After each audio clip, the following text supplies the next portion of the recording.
Père et du Fils et du Saint-Esprit. Amen.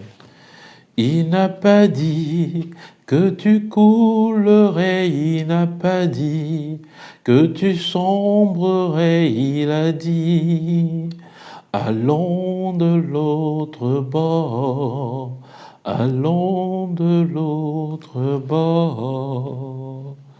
Évangile de Jésus-Christ selon saint Matthieu.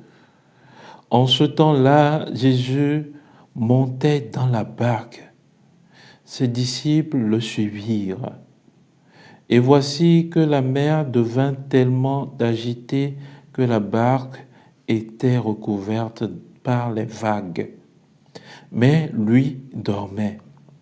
Les disciples s'approchèrent et le réveillèrent en disant « Seigneur, sauve-nous, nous sommes perdus. » Mais il leur dit « Pourquoi êtes-vous si craintifs, hommes de peu de foi ?»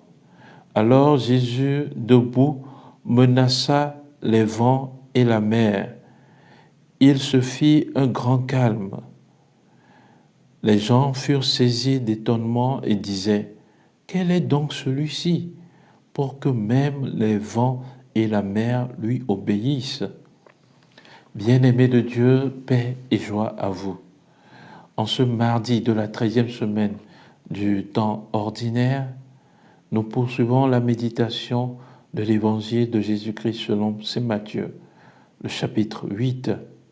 Et aujourd'hui, on dit Jésus montait dans la barque, ses disciples le suivirent. Dans quelle barque Jésus est? C'est la barque de nos vies.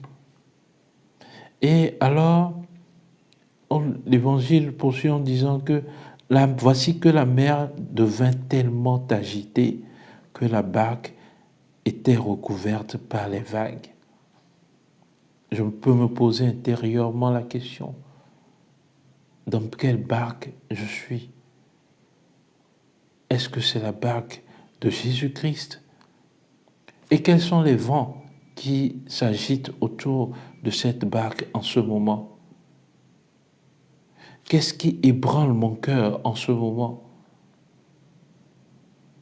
Mais le Seigneur, lui, dormait.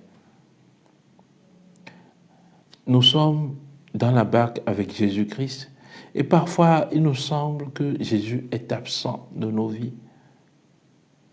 Il nous semble que Jésus n'écoute même pas les cris que nous lançons vers lui. Il nous semble qu'il est muet face à toutes nos situations. Les vents qui soufflent face à nous, les tempêtes qui sont face à nous, nous ne voyons pas le bout du tunnel. Mais Jésus est dans la barque.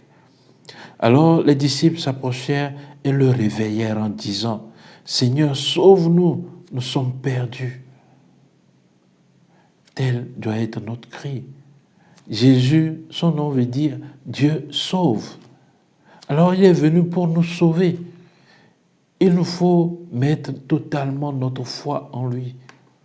Ne pas avoir peur de réveiller Jésus pendant qu'il dort. Ne pas avoir peur de frapper à la porte de Jésus, peu importe l'heure à laquelle nous venons à lui. À chaque minute, à chaque seconde, il est avec nous, notre Dieu. Il est dans la barque avec nous. C'est peut-être bien nous qui dormons quand ces vagues nous font face. C'est peut-être nous qui n'avons pas la foi nécessaire quand ces vagues nous font face. Voilà pourquoi il dit à ses disciples, « Pourquoi êtes-vous si craintifs, hommes de peu de foi ?» Demandons au Seigneur Jésus de faire grandir en nous la foi, de mettre en nous le degré de foi que lui-même il désire en nous.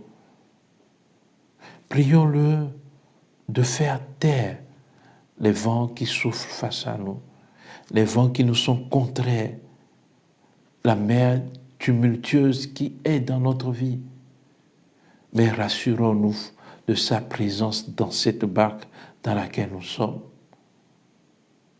Les gens diront alors, quel est ce Dieu qui fait taire les vagues dans nos vies, les vents violents dans nos vies. Les gens se demanderont quel est ce Dieu qui produit des miracles dans nos vies. Bien-aimés de Dieu, que notre vie soit un questionnement, que les gens s'interrogent sur la grandeur de Dieu dans nos vies. Qu'il en soit ainsi pour nous et pour nos proches.